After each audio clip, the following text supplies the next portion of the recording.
নমস্কার বন্ধুরা, কেমন আছো তোমরা সবাই? আশা করি তোমরা সবাই খুব ভালো আছো। আমরাও খুব ভালো আছি। অনেক দিন পর আবার একটা নতুন বেড়াতে যাওয়ার ভিডিও নিয়ে আমি তোমাদের সামনে চলে এসেছি। আজকে আমরা এখন চলে এসেছি ধর্মতলায়। এখান থেকে আমরা বাস ধরে যাব ভুবনেশ্বর। এই যে আমরা শ্যামলী পরিবহনের বাসের টিকিটও কেটে নিয়েছি অনলাইনে। আর এই শ্যামলী পরিবহনের বাসের এই যে ডিপো রয়েছে এখানে ধর্মতলাতেই, এখান থেকেই শ্যামলী পরিবহনের সমস্ত বাস ছাড়ে। শিলিগুড়ি যাওয়ারও বাস ছাড়ে, আবার ভুবনেশ্বর পুরী যাওয়ারও বাস ছাড়ে এখান থেকে। তা আমরা চলে এসেছি বাসেতে, এখন লাগেজ দেওয়ার পালা। লাগেজগুলোর এখানেতে সেট করা হচ্ছে সব। এখানে লাগেজগুলোতে সিট নাম্বার অনুযায়ী সমস্ত লাগেজেতে টিকিট দিয়ে দেওয়া হচ্ছে, আর কাউন্টার পার্টগুলো আমাদেরকে দিয়ে দেওয়া হচ্ছে, যাতে লাগেজ নেওয়ার সময় কোনো অসুবিধে না হয়। তা যাই হোক, এবারে বাসে উঠে যাই। বাসে উঠে এসেছি, আমরা দুজনে বসেও পড়েছি। আমরা দুজনে একদিকে বসেছি আর মেয়ে আরেকদিকে বসেছে। বাস ছেড়ে দিয়েছে, আমরা এখন ধর্মতলার মধ্যেই আছি। তবে শ্যামলী পরিবহনের যে বাসটা আমরা পেয়েছি খুব একটা ভালো নয়, মোটামুটি ঠিক আছে। আমরা ভুবনেশ্বরে নামবো, আর ভুবনেশ্বর থেকে আবার আলাদা বাস দেওয়া হবে যারা পুরী যাবেন তাদের জন্য। তা যাই হোক, এখন আমরা যাচ্ছি ধীরে ধীরে, ধর্মতলা দিয়ে এগোচ্ছি। ছেড়ে দিয়েছে ভুবনেশ্বরের উদ্দেশ্যে। রাত্রের হাইওয়ে কেমন হয় ছবি তুলবো, ভিডিও করবো। আর ওইদিকে মেয়ে বসে আছে, ওর মতো এনজয় করছে, আর আমরা আমাদের মতো গল্প করতে করতে যাচ্ছি। এখন বাজে রাত্রি 10টা। আমরা নেমেছি আজাদিন ধাবায়। এখানেতে রাতে ডিনার সারবার জন্য বাস দাঁড় করিয়েছে। তাই এখানেতে বেশ ঠান্ডা লাগছে বাস থেকে নেমে।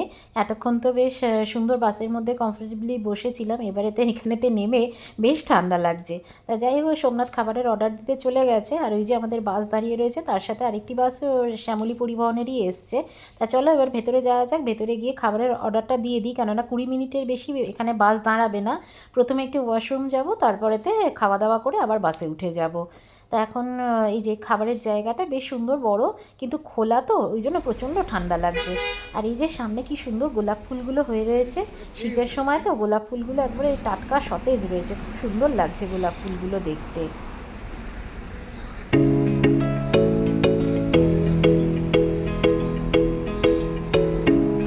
রাত্রির 10:10 আমরা এখন নামলাম কোলাঘাটে। আমরা এখন এখানেতে আজাদিন ধাবায় নেমেছি, এখানেতে ডিনার করব বলে। প্রচণ্ড ঠান্ডা লাগছে, বেশ ঠান্ডা আছে এখানেতে, আর ফাঁকা চারিদিকটা তো, যার জন্য আরও বেশি ঠান্ডা লাগছে। এতক্ষণ বাসের মধ্যে বেশ কমফোর্টেবলি বসেছিলাম, এবারে এখানে নেমে প্রচণ্ড ঠান্ডা লাগছে। তা আমরা খাবারের অর্ডার দিয়ে দিয়েছি এখানে। তন্দুরি রুটি, ডাল ফ্রাই আর আলু জিরা নিচ্ছি। বাস জার্নি করতে হবে বলে বেশি কিছু নিচ্ছি না। আর মানে খাবার আসুক, 20 মিনিট এখানে বাস দাঁড়াবে। তা আমরা বাসে উঠেছিলাম শ্যামলী পরিবহনের ধর্মতলার যে ডিপোটা রয়েছে, বাস ডিপো শ্যামলী পরিবহন, সেখান থেকে উঠেছিলাম। এটা যাবে আপ টু পুরী অবধি। তবে হ্যাঁ, তবে এটা যাবে পুরী পর্যন্ত। তবে ভুবনেশ্বর থেকে সম্ভবত বাসটা চেঞ্জ করবে, যারা পুরী যাবে তাদেরকে আলাদা একটা বাস দেবেন। যাই হোক, আমাদের এখন পেঁয়াজ লঙ্কা দিয়ে গেছে, আমরা এখন ডিনারটা স্টার্ট করব। তবে সোমনাথ আর মেয়ে গেছে একটু বাস থেকে জলের বোতলটা আনতে, তো সেটা নিয়ে আসুক, তারপর আমরা আবার ডিনারটা স্টার্ট করবো। আর আমাদের এখানেতে বাস ফেয়ার পড়েছে 1200 টাকা করে পার হেড পড়েছে। তবে বাসের কোয়ালিটি ভীষণই খারাপ, চার্জিং পয়েন্ট কাজ করছে না, এসির ডাক্টিংগুলো পুরোপুরি বন্ধ হচ্ছে না, বেশ ঠান্ডা লাগছে যার জন্য। আর ব্ল্যাঙ্কেট দিয়েছে, একটা করে পাতলা ব্ল্যাঙ্কেট দিয়েছে, আর তার সাথে দিয়েছে একটা 500 ml করে জলের বোতল পার পার্সন দিয়েছে। এই হচ্ছে বাসের ফেসিলিটি। আর বাসটা খুব একটা ভালো নয়, একদমই ভালো নয় বলতে গেলে। আমাদের তন্দুরি রুটি, ডাল ফ্রাই আর আলু জিরা এসে গেছে। আমরা শুরু করে দিয়েছি, পুরো গরম গরম খাবার, কিন্তু ভীষণ ঠান্ডা, যার জন্য গরম গরম খাবার খেতে মজা আসছে বেশ। বাসে উঠে পড়েছি আমরা, ডিনার ব্রেক হয়ে গেছে। তাই এখানে 20 মিনিট দাঁড়িয়েছিল। তা বাসের কন্ডিশন হচ্ছে এইরকম, এখন একটা জাস্ট ব্লু লাইট জ্বলছে, সব আলো নিভিয়ে দিয়েছে। এরপর আবার একটা ব্রেক দেবে, সম্ভবত 2টো এরকম সময়, যার যা ওয়াশরুম যাওয়ার দরকার সেখানেতে যেতে পারে। এখন বাজে 5টা 8, আমরা অলরেডি ভুবনেশ্বর পৌঁছে গেছি। আমরা নেমেছি ভুবনেশ্বর বারামুন্ডা বাস স্টপে যেতে। এখান থেকে আমরা হোটেলে যাব, এখানেতে অটো দাঁড়িয়ে আছে। হোটেল, এখান থেকে অটো নিয়ে হোটেলেতে যাব। আমরা এখন এখানেতে হোটেল নিয়েছি SJ প্রাইড বলে। এখানে ঠান্ডা ভালোই আছে, তবে খুব একটা বেশি ঠান্ডা লাগছে না। আর রাতে ঘুমও ভালো হয়েছে। আমার সচরাচর এত ভালো ঘুম হয় না, কিন্তু বাসে বেশ ভালোই ঘুম হয়েছে। এনজয় করেছি বাস জার্নিটা খুব। হবে এখন এবারে অটোর সাথে কথা বলছে সোমনাথ, তারপরে কথা বলে অটো করে আমরা এখন হোটেলেতে যাব। ঠান্ডা আছে, তবে কলকাতার মতো অতটা ঠান্ডাও লাগছে না। অতটা ঠান্ডা নেই বলো, সেটাই হতে পারে। হ্যাঁ, ভোর 5:11 সময় এখন চা খাচ্ছি। দারুণ ফিলিং, দারুণ লাগছে। হ্যাঁ, চাটা খুব ভালো লেগেছে। আদা দিয়ে চা করেছে তো, বেশ ভালো করেছে, খুব ভালো লাগছে খেতে।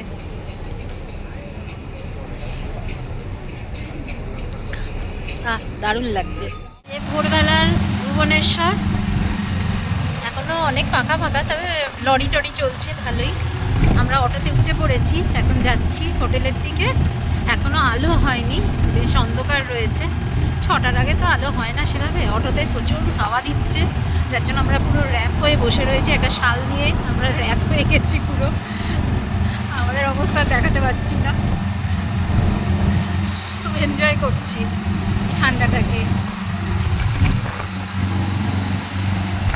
চলে এসেছি হোটেলেতে। হোটেলের রিসেপশনে এখন সোমনাথ কথা বলছে। কথা বলে এত সকাল সকাল তো চেক ইন হয় না, 12টা থেকে চেক ইন টাইম এখানেতে। কিন্তু আমরা যেহেতু আগেই কথা বলে এসেছি যে এখানেতে আমরা আগে আসবো বলে, আগে আর্লি চেক ইন করবো, তার জন্য কিছু এক্সট্রা চার্জ লাগবে, তা সেটা দিয়ে দেবো। কারণ এখন থেকে 12টা অবধি বসা তো সম্ভব নয়, ওই জন্য।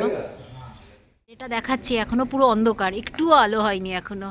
আর এই হচ্ছে আমাদের হোটেলটা। সরি, এই হচ্ছে আমাদের হোটেলটা। এইখান দিয়ে আমরা এলাম, এখান দিয়ে ঢুকে এই হচ্ছে হোটেলের এন্ট্রেন্স, SJ প্রাইড। চলো তাহলে এবারে হোটেলের ভেতরটা দেখাই তোমাদের, এন্ট্রেন্সটা, রিসেপশনটা।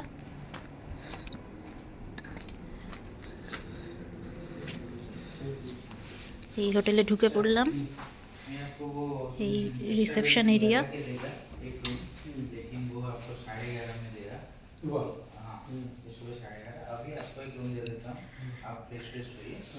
এখন আমরা হোটেলের একটা রুমে যাব এখন।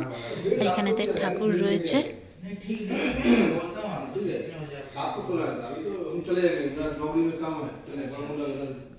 এখন হোটেলের ঘরে যাই, ঘরে গিয়ে ফ্রেশ ট্রেশ হই, তারপর একটু রেস্ট নিই। এখন কিছু করার নেই, কেননা পুরো অন্ধকার চারিদিক, এখন সকাল হয়নি। তারপরে টুকটাক কোথাও বেরোবো। সেই সকালবেলার পর আবার তোমাদের সাথে এখন দেখা করলাম, কেননা এতক্ষণ ধরে কালকে সারা রাত বাস জার্নির পর পুরো আমরা টায়ার্ড হয়ে গিয়েছিলাম। বাস জার্নি সেরকম ভালোই লেগেছিলো, অসুবিধে কিছু হয়নি, কিন্তু প্রচণ্ড টায়ার্ড লাগছিলো বলে সকাল থেকে অনেকক্ষণ বেশ ঘুমিয়েছি, রেস্ট নিয়েছি। তারপরে সোমনাথ গেল একটা অফিসের কাজে, এখানে তো একটা অফিসের কাজ আছে ওর, যার জন্য ও বেরোলো। তারপরে আমরা ফ্রেশ ট্রেশ হয়ে মা আর মেয়ে দুজনে মিলে বেরিয়েছি। এই যে দুজনে বেরোলাম। আমরা এখন যাচ্ছি নন্দনকানন। এখান থেকে আমাদের হোটেল থেকে 50 মিনিট মতো লাগবে। আমরা এখান থেকে একটা উবের অটো বুক করে নিয়েছি, এখান থেকে আমরা নন্দনকানন যাচ্ছি। আমাদের এখানেতে এখন এই জাস্ট বেরোলাম সকাল থেকে, আর ওই জন্য ভিডিও অন করা হয়নি, এত টায়ার্ড লাগছিলো। আমি উঠে ফ্রেশ হয়ে এখন বেশ ভালো লাগছে এখন। আর এখানকার ওয়েদারও কিন্তু ভালো। কলকাতায় যেমন বেলার দিকেও বেশ ঠান্ডা হাওয়া দেয়, সেরকম কিন্তু না। এখানকার ওয়েদার আমরা দেখতেই পাচ্ছি। আমরা কিছু কিন্তু সোয়েটার ফোয়েটার কিছু করিনি এখন, কেননা নিয়েছি, কেননা আসবার সময় যদি দেরি হলে আসবার সময় ঠান্ডা লাগবে, ওই জন্য। এখন এখানেতে ভালোই রোদ রয়েছে আর বেশ গরম গরম। সকালের দিকে হোটেলে একটু পাখাও চালিয়েছিলাম, যার জন্য এখানকার ওয়েদারটা খুবই ভালো লাগছে। তাই চলো এবারে যাওয়া যাক নন্দনকাননেতে। ওখানেতে আমি একবার ঘুরে এসেছি, মেয়ের ফার্স্ট টাইম নন্দনকাননটা। ওখানেতে সাফারি করবো, নন্দনকানন জুলজিক্যাল পার্কে, ওখানেতে সাফারি তো আছেই, ওখানেতে সাফারি করবো। আর সাফারির টাইমিং হচ্ছে কটা থেকে? 9টা থেকে 5টা না, বললে হচ্ছে 8টা থেকে করলে 9টা অবধি। আচ্ছা, আর এই রাত বিকেল 5টা অবধি আছে টাইমিং। তারপরেতে তো 5টা অবধি বিকেল টাইমিং আছে। হ্যাঁ, 8টা থেকে 5টা টাইমিং আছে। আর হচ্ছে সোমবার দিন কিন্তু বন্ধ থাকে, জুলজিক্যাল পার্কটা সোমবার দিন কিন্তু বন্ধ থাকে। আজকে ফ্রাইডে, আমাদের কোনো অসুবিধে নেই। এখন আমরা যাচ্ছি, চলো আবার নন্দনকাননে গিয়ে দেখা হচ্ছে। এখানের রাস্তা সুন্দর, বেশ পরিষ্কার, রোদ রয়েছে। আর এই সামনে একটা মন্দির দেখা যাচ্ছে, জগন্নাথ মন্দিরই আদলেই তৈরি। এখানেও রাস্তার ধারে একটা ছোট মন্দির রয়েছে, রঙের কাজ চলছে এখানেতে।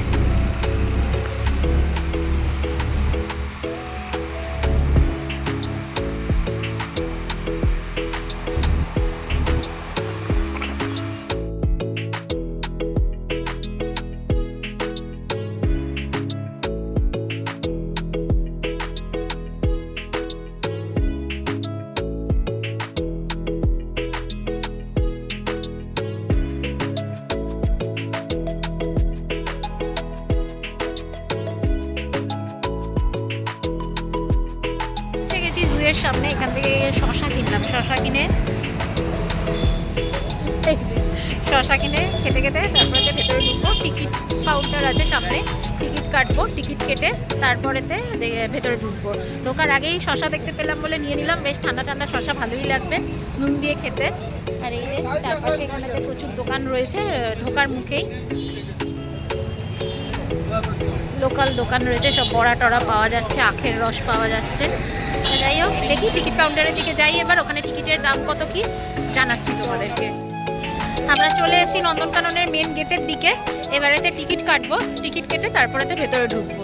মেন এন্ট্রেন্স নন্দনকানন লেখা রয়েছে এই সামনেই, এখান থেকে টিকিট কাউন্টার রয়েছে, ভালোই ভিড় রয়েছে, যদিও আজকে শুক্রবার কিন্তু তাতেও বেশ ভালোই ভিড় রয়েছে। আমাদের ওখানেও চিড়িয়াখানা যেমন ভিড় থাকে শীতকালেতে, সেই রকম এখানেও পুচকেগুলো এখানে তো ভালোই ভিড় রয়েছে। চলো টিকিট কাউন্টারের দিকে যাই, এখানে সাফারির কথাটাও একবারেই বলে নেবো। বা সাথে সাথে এখানে অনেক গাইড ছিল যারা বলছিল যে এখানেতে পুরো এন্ট্রি ফি, ভেতরেতে জু ঘোরাবে আর সাফারি করাবে এসি গাড়িতে, সব কিছু নিয়ে ওদের কাছে বলছিল দুজনের 1340 টাকা। আমার সেটা মনে হলো একটু বেশি, ওই জন্য আমি আর সেটা করলাম না। আমরা ওখান থেকে এন্ট্রি ফি নিজেরাই টিকিট কাটলাম, 50 টাকা করে টিকিট নিল।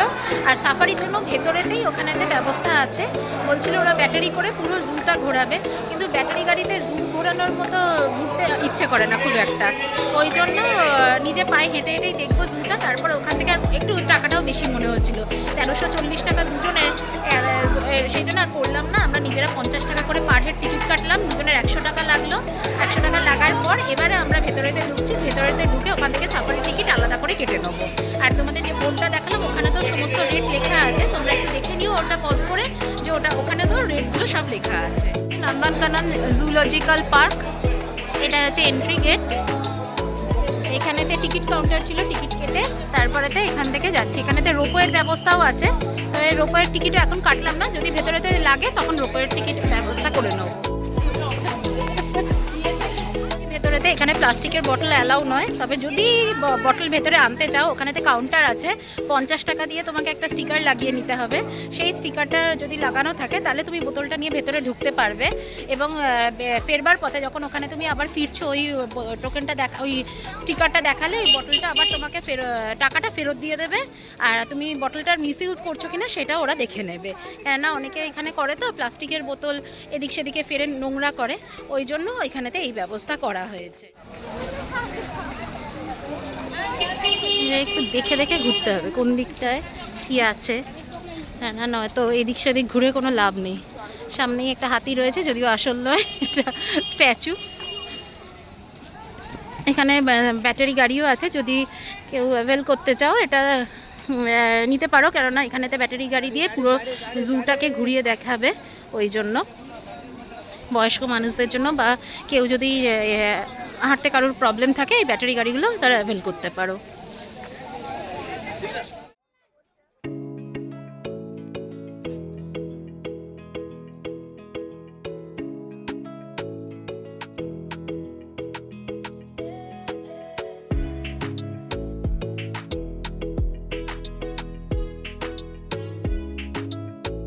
দেখো এই গাছটার নাম নাক্স ভূমিকা, অনেকেই কিন্তু হ্যাঁ এই গাছটার নামের সাথে কিন্তু অনেকেই পরিচিত, যারা হোমিওপ্যাথি একটু ওষুধপত্র খাও তারা কিন্তু অনেকেই এই নামটার সাথে পরিচিত। এই আমরা এখন এখানে এই দিকটা হচ্ছে পাখির এরিয়ার দিকে পাখি দেখতে দেখতে যাচ্ছি। দেখি এখানেও এটা কি রে, এটা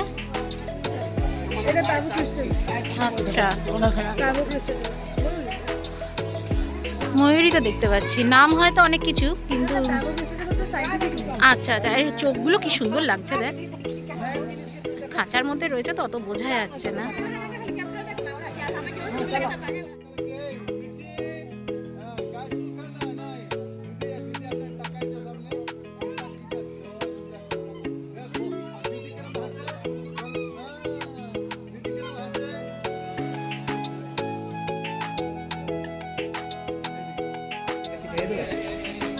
দূরে প্রচুর পাখি বসে রয়েছে এই জায়গাটাতে, এই যে সামনে আবার একটা এসে বসলো, এই যে কি সুন্দর লাগছে পাখিগুলো। পুরোটাই কিন্তু খাঁচার ওপারে, আমি খাঁচার মাঝখান দিয়ে দেখাচ্ছি। লেক রয়েছে ওখানেতে, নামটা লেখা ছিল আমি ভুলে গেলাম লেকটার নাম কি বললো রে, কাঞ্জিয়া লেক। এর ভেতরেতে, নন্দনকাননের ভেতরেতে। এখানেতে যদি কেউ বোটিং করতে চাও বোটিংও করতে পারো, এখানে তো বোটিংয়ের ব্যবস্থাও আছে। বেশ সুন্দর জায়গাটা।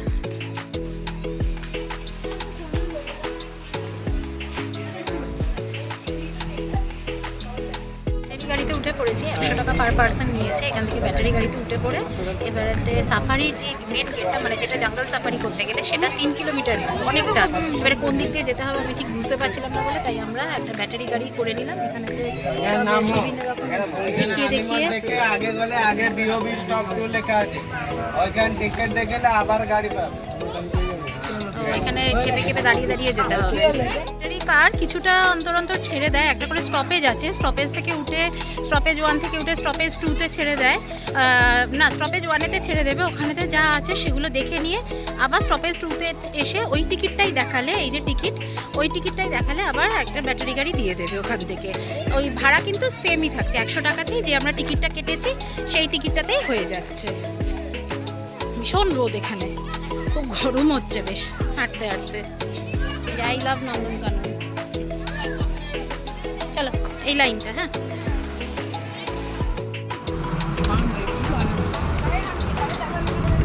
গাড়ি কি গভর্নমেন্ট থেকে করেছে তোমাদের না এখানে আলাদা টেন্ডার নিয়ে?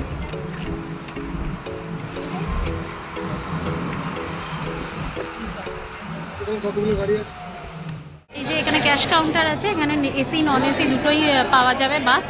তবে অনেকে বলছেন নন এসি এখান থেকে দিতে চাইছেন না, দেখা যাক। আমরা তো নন এসি কাটবো, কারণ এসি বাস কভার থাকলে অত ভালোভাবে দেখা যাবে না, ওই জন্য নন এসি কাটবার ইচ্ছা আছে।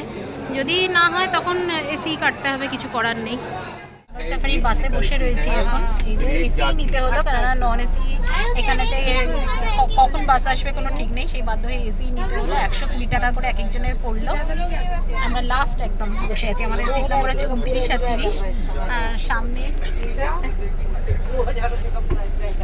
পুরো বাসটা। আমরা এখানেতে এখন বসে রয়েছি জানলার ধারে, কিছুই দেখতে পাই। এখন স্টার্ট হয়নি যদিও, আগে অনেকগুলো বাস গেছে বলে হয়তো এটা একটু পরে ছাড়ছে। এখানে তো এখনো দাঁড়িয়ে রয়েছি, যাক ভেতরে যদি লাক থাকে দেখতে পাবো কিছু, যদি লাক না থাকে দেখতে পাবো না। যেমন আমাদের ভিউয়ার্স ভিডিওটা যদি কেউ দেখে থাকো সেখানে নিশ্চয়ই দেখবে যে আমরা ওখানেতে লেপার্ড দেখেছিলাম, মানে একদম মানে গাড়ি দিয়ে আসছি যখন রাস্তার এপার থেকে ওপাশে ক্রস করে গিয়েছিল, সেই সিনটা এখনো ভুলতে পারি না। দেখা যাক এখানে যদি কিছু দেখা যায়। খোলা খোলা এই যে আমরা ভেতরে ঢুকে এসেছি, দুটো দরজা, লোহার দরজা খুলে যেন হলো জুরাসিক ওয়ার্ল্ডে ঢুকলাম। নন্দনকাননের ভেতরে ঢুকে গেছি, পুরো একদম জঙ্গল সাফারি।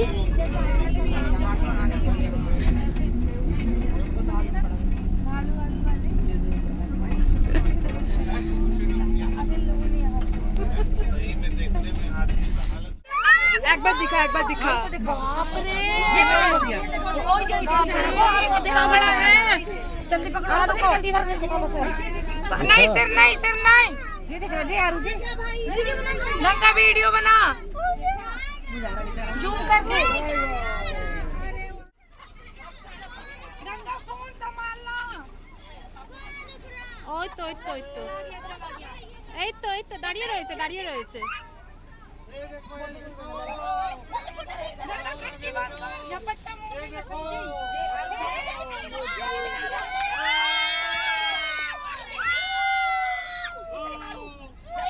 टाइगर जाओ लायन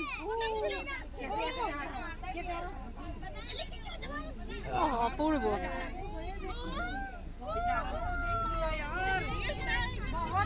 এবারে আমরা ওখানেতে টাইগারের জায়গাটা দেখা হয়ে গেল, এবারেতে আমরা লায়নের এরিয়াতে ঢুকছি।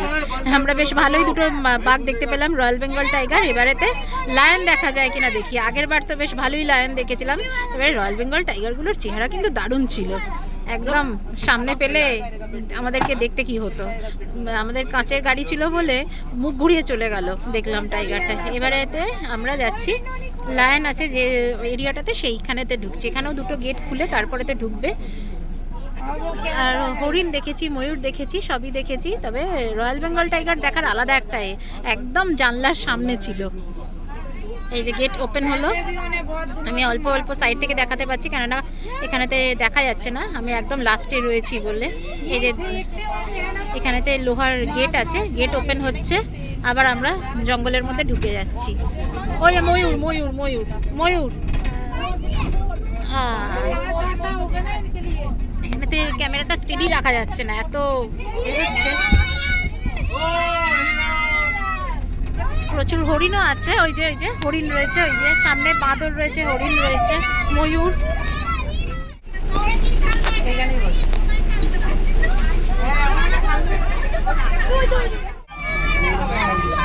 ও সামনেই বসে রয়েছে।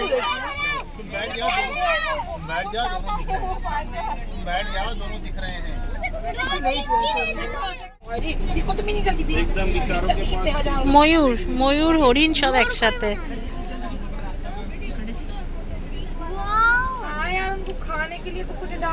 এখানে অনেকগুলো হরিণ আর ময়ূর আছে, বল মা।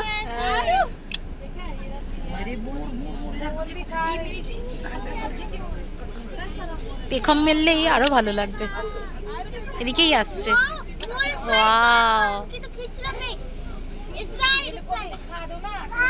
অপূর্ব।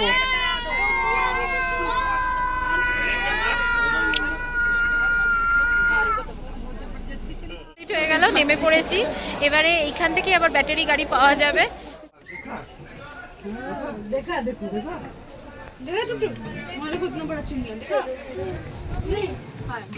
সুইট কর্ন নিলাম, কর্ন চাট 50 টাকা নিল, কিন্তু সত্যি চাট কি বুঝতে পারছি না, শুধু কর্নই রয়েছে, একটু লেবু আর নুন দেওয়া আছে। একদমই ভালো লাগেনি, বুঝতেই পারছি। যাই হোক, শুধু কর্ন উপকারী সেই হিসেবে খেয়ে নে, হ্যাঁ ফ্যাটলেস সেই হিসেবে খেয়ে নে, ভালোই, খারাপ তো নয়। নুন লেবু দেওয়া আছে, আবার কি বলে দেয় একটু নুন দিতে বল।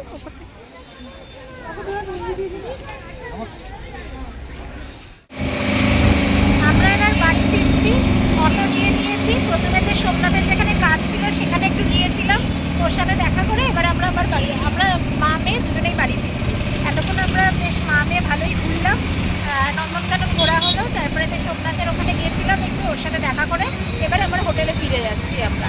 যাই হোক, আজকে ভিডিওটা আমি এখানেই শেষ করছি। তোমাদের যদি ভালো লেগে থাকে ভিডিওটা একটা লাইক করে দিও, আর আমার চ্যানেলটাকে অবশ্যই সাবস্ক্রাইব করে নিও। আর এর নেক্সট ভিডিওর জন্য তোমরা অপেক্ষা করো। কালকে আরও আমরা ভুবনেশ্বরে কোথায় কোথায় যাই সেগুলো আমি নেক্সট ভিডিওতে আবার দেখাবো। তোমরা সবাই খুব ভালো থেকো, সুস্থ থেকো, সাবধানে থেকো। খুব তাড়াতাড়ি দেখা হচ্ছে তোমাদের সাথে।